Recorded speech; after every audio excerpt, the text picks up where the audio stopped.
আসন্ন দ্বাবিংশতম আন্তর্জাতিক কৃষি কুম্ভ মেলায় এই অদ্বৈতানন্দ সরোবরে দুটো স্নান হবে। স্নান দুটো তারিখ আমি ভক্তদের উদ্দেশ্যে জানাতে চাই।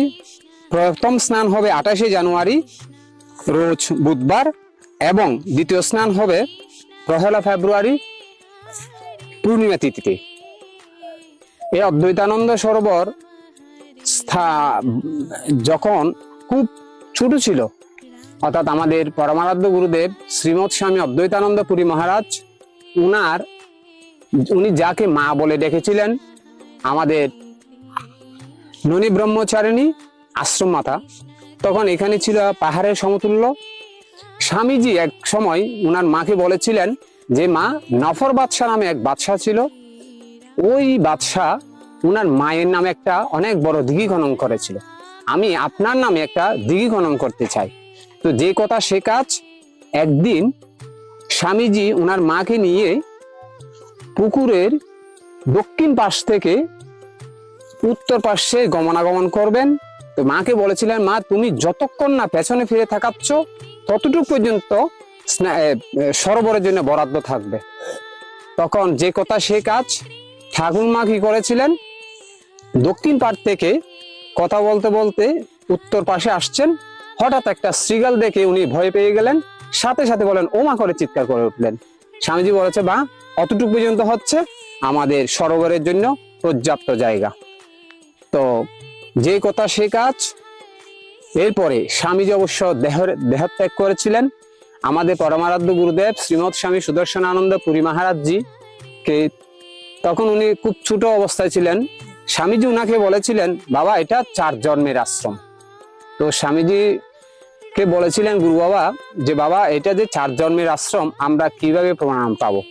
তো বলে যে এই সরোবর যদি কখনো খনন করো তখন তোমরা সে প্রমাণ পাবে।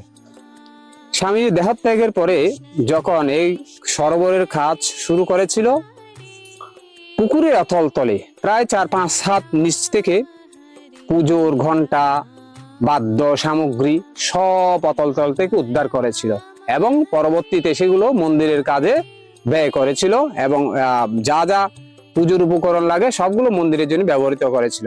এটা বলেছিল আমাদের পরমারাধ্য গুরুদেব শ্রীমৎ স্বামী সুদর্শনানন্দ পুরী মহারাজ।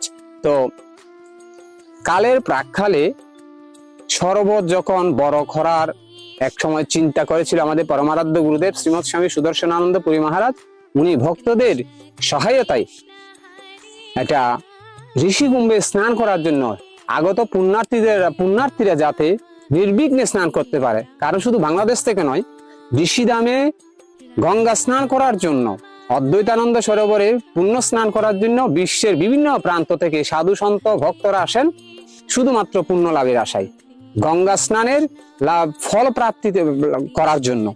তো ভক্তের সহযোগিতায়, ভক্তটা হচ্ছে আমি নাম বলতে চাচ্ছি কিসের জন্য, যাতে সবাই উৎসাহ পায়।